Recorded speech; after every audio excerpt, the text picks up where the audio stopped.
Horas, Balige Academy.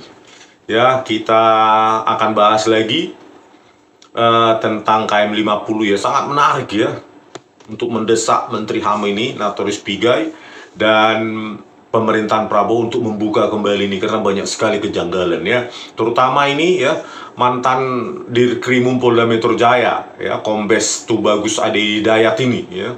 Harusnya orang ini ya bertanggung jawab ini kenapa terjadi, karena dia memberikan surat tugas ya, surat perintah ya kepada Andi Jusin dan lainnya untuk di lapangan.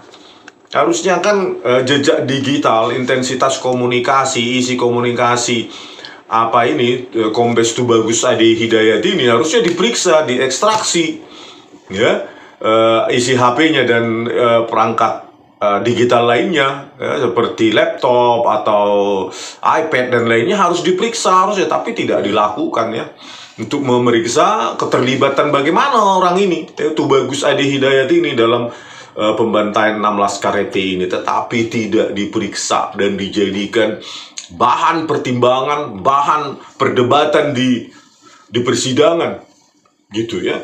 Padahal orang ini kunci karena memberikan surat tugas, surat perintah gitu. Oke, detailnya kita bacakan ya dulu. Oke. Saya ambil dari Detik News, tulisan Kadek Melda Luxiana, Selasa 9 November 2021 dengan tajuk Jaksa cecar Dirkrimum Polda Metro Jaya soal perintah intai Habib Rizik. Dirkrimum Polda Metro Jaya Kombes Tubagus Ade Hidayat dihadirkan jaksa penuntut umum sebagai saksi dalam sidang lanjutan dengan tindak pidana pembunuhan unlawful killing terhadap 4 anggota ex-laskar FPI. Tubagus dicecar soal perintah pengintaian terhadap Habib Rizik Syihab. Sidang digelar di ruang sidang utama PN Jaksel, Jalan Ampera Raya, Selasa 9 November 2021. Awalnya, salah seorang JPU menanyakan jumlah surat perintah yang diterbitkan oleh Polda Metro Jaya sampai akhirnya menjadi peristiwa KM 50. Ada berapa surat diterbitkan? Tanya JPU. Ada 2. Pertama, surat perintah penyelidikan. Yang kedua, surat perintah tugas, kata Tubagus. Tubagus kemudian menjelaskan terkait surat perintah penyelidikan. Surat tersebut, kata Tubagus, diterbitkan untuk mengetahui kantong-kantong massa Habib Rizik dan mengantisipasi adanya rencana pergerakan massa FPI untuk mengepung Polda Metro Jaya. Jadi surat perintah penyelidikan tadi ada 2 ya, surat perintah penyelidikan dan yang kedua surat perintah tugas ada 2 yang diterbitkan oleh Direktur Kriminal Umum Polda Metro Jaya ya, Tubagus Ade Hidayat ini ya. Jadi atas surat perintah penyidikan tersebut ya diterbitkan untuk mengetahui kantong-kantong massa Habib Rizik dan mengantisipasi adanya pergerakan massa FPI untuk mengepung Polda Metro Jaya, itu alasannya. Oke, lanjut. Penyelidikan yang spesifikasinya untuk mengetahui kantong-kantong, mengetahui rencana pergerakan massa, mengetahui rencana-rencana yang mungkin bakal terjadi sebagai wujud antisipasi, yang itu akan kami keluarkan dalam rencana pengamanan, ujarnya. Jadi surat penyelidikan ya. Surat perintah penyelidikan itu sebenarnya katanya untuk dalam rangka rencana pengamanan. Gitu ya, untuk antisipasi dan rencana pengamanan gitu kan. Nah, itu alasannya ya, untuk mengetahui kantong-kantong massa, rencana pergerakan massa dan lainnya, tetapi dalam rencana pengamanan. Oke, lanjut. Tubagus kemudian menjelaskan perihal surat perintah tugas. Surat tersebut diterbitkan untuk melakukan pengintaian terhadap pergerakan Habib Rizik karena tidak memenuhi panggilan pertama pada tanggal 1 dan 7 Desember 2022. Tubagus ini mengeluarkan juga surat perintah tugas ya Pak.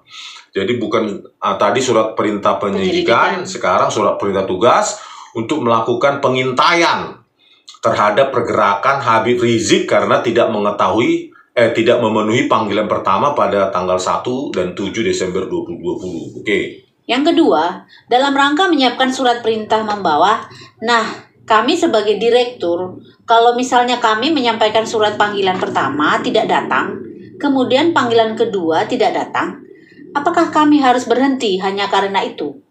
Tetap kami mempersiapkan untuk surat perintah membawa sebagaimana dalam KUHAP, ujarnya. Oh, jadi karena yang pertama tanggal 1 dan tanggal 7 Desember 2020 ya, surat panggilan itu tidak dipenuhi oleh Habib Rizik, maka mereka tidak mau berhenti. Jadi ada persiapan untuk surat perintah membawa, ya katanya membawa Habib Rizik Syihab ini untuk diperiksa. Oke, lanjut. JPU kemudian mempertanyakan tugas Tubagus selaku Dirkrimum terkait terbitnya dua surat tersebut. Tubagus menjelaskan dirinya bertugas menyelenggarakan fungsi penyelidikan dan penyidikan. Terbitnya surat perintah tugas dan penyelidikan, apa yang menjadi tugas dan tanggung jawab saudara selaku Direskrimum Polda Metro Jaya? Tanya JPU. Tugas sebagai Diskrimum menyelenggarakan fungsi penyelidikan dan penyidikan. Kedua, menyelenggarakan fungsi penyelenggaraan identifikasi dan melakukan analisis dan evaluasi terhadap pelaksanaan tugas dalam rangka penyelidikan dan penyidikan. Jawab Tubagus. Terus? Tubagus menyampaikan, dalam pelaksanaan dua surat perintah tersebut, dirinya tidak ikut turun langsung ke lapangan. Dia memerintahkan Kasubdit Resmob AKBP Handik untuk mengatur anggota yang turun di lapangan. Tidak, saya memerintahkan Kasubdit Resmob Pak Handik dan anggota lainnya sebagaimana tertuang dalam surat perintah penyelidikan. Nah, ini kuncinya ini, ya. Kuncinya menyatakan setelah menerbitkan dua surat perintah tadi itu, ya, surat tugas dan surat perintah penyidikan tadi itu, maka dirinya mengaku di persidangan tidak ikut turut langsung ke lapangan. Dia memerintahkan Kasubdit Resmob AKBP Handik untuk mengatur anggota yang turun ke lapangan. Ya. Ini pengakuan, makanya saya bilang, ya. Jadi Tubagus Adi Hidayat ini mengaku di persidangan dia tidak turut langsung terjun ke lapangan. Tetapi perlu diperiksa keterlibatannya terhadap tewasnya atau dibantainya 6 laskar FPI ini. Dengan apa? Dengan bukti, scientific evidence. Harusnya jaksa saat itu meminta, ya, ahli forensik untuk mengekstraksi, ya, alat-alat digital yang digunakan oleh Tubagus Adi Hidayat ini. Bisa laptopnya, ya, bisa iPad-nya, bisa handphonenya, ya, dan segala macam. Untuk memverifikasi apa benar orang ini hanya memerintahkan Kasubdit Resmob, ya, Handik ini, gitu loh. Seberapa intensitasnya, apa saja instruksinya kepada Handik ini, gitu loh. Apakah ada instruksi lain-lain, misalnya ya membantai atau lainnya, gitu loh. Ini kan harus, statement ini kan omong kosong, cuma pengakuan kalau tidak di backup oleh bukti, gitu loh. Harusnya jaksa mengejar itu, bukan hanya iya. Berdrama, inilah sidang sesat, ya. Bagaimana statement-statement itu ya cuma ditelan mentah-mentah, ya. Walaupun dia Direktur Reskrimum Polda Metro Jaya, kejar dong. Ini kan sudah tragedi kemanusiaan, 6 orang nyawa melayang, ya. Ada lagi, ya, menurut penuturan keluarganya itu, ya, ada luka-luka bekas penyiksaan di punggung, di lengan itu sampai terkelupas, belum lagi di kening lebam-lebam, belum lagi juga, ya, dasar katanya pembelaan diri itu 4 kali ditembak di dada kiri. Ini kan sudah, jaksa ini kalau menerima ini ya harusnya kejar-kejar kalau kau mencari kebenaran, tapi ya udah terjadi, ya, berdrama terus jaksa-jaksa inilah, ya. Kombes Tubagus Adi Hidayat ini sebagai Direktur Reskrimum Polda Metro Jaya coba diterima aja begini. Ya apa, semua orang bisa mengaku menipu, untuk membersihkan dirinya, mengamankan dirinya, kan harus dicek ini omongan orang ini harusnya. Oke, lanjut. Dari informasi itu, Polda Metro Jaya pun mengantisipasinya dengan memerintahkan 7 anggota kepolisian untuk melakukan pemantauan. Ketujuh polisi itu adalah Bribka Faisal Kasbi Alea, 2. Ibda Yusmin Ohorela, 3. Bribtu Fikri Ramadan Tawainela, 4. Ibda Elwira Priyadi Zendrato, Bribka Adi Ismanto, Aibda Tony Suhendar, dan terakhir Bribka Guntur Pamungkas dengan dasar 1. Laporan informasi nomor L sekian-sekian tanggal 5 Desember 2020 perihal rencana pergerakan jutaan massa PA 212 yang akan putihkan, geruduk, dan kepung Polda Metro Jaya pada saat pemeriksaan Muhammad Rizik alias Habib Muhammad Rizik Sihab tanggal 7 Desember 2020. 2. Surat perintah tugas nomor SP sekian-sekian tanggal 5 Desember 2020 perihal melakukan tindakan kepolisian dalam rangka penyelidikan berdasarkan informasi dari hasil patroli cyber tentang adanya rencana pergerakan jutaan massa PA 212 yang akan menggeruduk Polda Metro Jaya.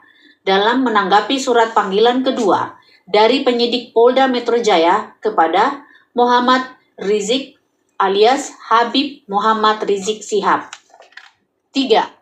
Surat perintah penyelidikan nomor SP sekian-sekian tanggal 5 Desember 2020 perihal melakukan tindakan kepolisian dalam rangka penyelidikan berdasarkan informasi dari hasil patroli cyber tentang adanya rencana pergerakan jutaan massa PA 212 yang akan menggeruduk Polda Metro Jaya. Dalam menanggapi surat panggilan kedua dari penyidik Polda Metro Jaya kepada Muhammad Rizik alias Habib Muhammad Rizik Sihab. Oke, jadi kan dari 3 surat yang dikeluarkan oleh Tubagus Adi Hidayat ini sebagai Direktur Reskrimum Polda Metro Jaya ini kan tidak ada kaitan langsung dengan tewasnya 6 Laskar EPI itu. Nah, pertanyaannya ya, karena dari 3 surat itu tidak ada untuk membunuh ya, atau membantai ya ke 6 Laskar EPI itu, tetapi pertanyaannya kenapa itu terjadi? Gitu loh. Kenapa itu bisa terjadi? Kan ini surat-surat ini, ketiga surat ini mengantisipasi pergerakan jutaan massa, terus mengamankan dan lainnya. Ya, tidak ada dengan hubungannya dengan tewasnya ke-6 Laskar EPI ini. Tetapi terjadi, gitu loh. Oleh karena itu, ya harusnya diperiksa ini, semua struktur dalam kepolisian khususnya mulai dari Kapolda Metro Jaya, Fadil Imran, Direktur Reskrimumnya, Tubagus Adi Hidayat, komunikasi mereka bagaimana, kok bisa terjadi seperti ini? Ini kan cuma surat menyurat ya, tulis menulis ya, tidak mungkin ditulis macam-macam ya, formalitas segala gitu. Ini oleh karena itu bukti harusnya dicari dengan jalur-jalur yang lebih investigatif. Data digital mereka harusnya periksa itu HP-nya Fadil Imran sebagai Kapolda Metro Jaya, PC-nya ya, laptopnya, terus iPad kalau ada, semua jejak digitalnya. Begitu juga Direktur Reskrimum Tubagus Adi Hidayat ini, terus Andi Jusen di lapangan dan segala macam, perwira menengah dan lainnya harusnya diperiksa. Ini cuma ke-6 HP dari ke-6 Laskar EPI yang tewas saja yang diperiksa, diekstrak chat messages-nya, itu pun diekspor dalam Word yang gampang diedit, katanya pakai Celebrate UFET buatan Israel. Tetapi kalau dalam Word ya bisa diedit segala macam. Inilah HP dari ketiga terdakwa ya, Yusmin Ohorela, Fikri Ramadan Tawainela, itu dan Elwira itu dijadikan bukti di persidangan, tapi nggak diapa-apain. Ya, nggak ada ekstraksi apapun di sana. Ya, koloknya, kontaknya, messagesnya, email, exit metadata dan lainnya itu tidak ada. Bayangkan itu. Ya, yang ketiga ini saja tidak ada terdakwa ini, apalagi Handik Jusen, apalagi Tubagus Adi Hidayat, apalagi Fadil Imran, nggak diperiksa. Di sidang abal-abal. Akhirnya yang ada adalah pengakuan dari terdakwa yang masih hidup ini, Fikri Ramadan dan siapa itu, si Yusmin Ohorela. Ya cuma itu. dan pengakuan-pengakuan Tubagus Ade Hidayat di persidangan dan Andi Jusir dan lainnya cuma pengakuan, selesai masalah, case close. Makanya ini perlu dibuka lagi Pak Prabowo, ya, karena sidang yang lalu itu penyesatan, itu sidang berdasarkan pengakuan itu, Pak, itu pasti nggak benar itu, apalagi ya masyarakat di rest area KM 50 ya diperintah oleh polisi untuk dibongkar, dihapus video CCTV-nya dan HP-nya. Belum lagi pengakuan dari Yoga Trianggoro, katanya CCTV online tetapi tidak bisa mengantarkan ke server. Coba pengakuan Yoga Trianggoro, Direktur Operasi Toll Road ya, Jasa Marga. Semua kesaksian. Nggak ada satupun saya baca di keputusan PN Jaksel itu yang dikonfirmasi statement itu dengan kesaksian mereka dikonfirmasi dengan scientific evidence. Hanya berdasarkan kesaksian. Disitulah penyesatannya Pak Prabowo ya. Oke, itu aja dulu. Ada berita lain? Ada terakhir. Dirkrimum Polda cerita soal ex-laskar EPI cekik polisi sebelum ditembak mati. Saya ambil dari Detik News, ditulis oleh Kadek Melda Luxiana, Selasa 9 November 2021. Dirkrimum Polda Metro Jaya Kombes Tubagus Ade Hidayat menyampaikan ex-laskar EPI sempat mencekik salah seorang anggota sebelum akhirnya ditembak mati di dalam mobil. Selain mencekik, Laskar EPI dilaporkan menyerang dan hendak merebut senjata anggota. Hal itu disampaikan Tubagus saat menjadi saksi dari JPU dalam sidang lanjutan dugaan tindak pidana pembunuhan unlawful killing terhadap 4 anggota ex-Laskar EPI di Pengadilan Negeri Jakarta Selatan, Selasa 9 November 2021. Awalnya JPU menanyakan, siapa saja anggota yang ikut membawa 4 Laskar EPI? Siapa yang membawa 4 orang Laskar ke Polda Metro Jaya? Tanya JPU. Elwira, para terdakwa ini 2, jadi ada 3, jawab Tubagus. Mereka melaporkan seperti apa? Apa yang terjadi di dalam mobil? Tanya JPU. Hasil laporan daripada anggota pada saat di dalam mobil itu dipertanyakan kepada mereka. Saat mobil berjalan tidak terlalu lama dari lokasi rest area KM 50, mereka diserang oleh keempat laskar tersebut. Diserang dan juga untuk merebut senjata. Ini hasil laporan, kata Tubagus. Ini hasil laporan berdasarkan kesaksian yang hidup. Nggak ada backup evidence, scientific evidence sama sekali, dan ditelan bulat-bulat oleh Tubagus Ade Hidayat ini ya.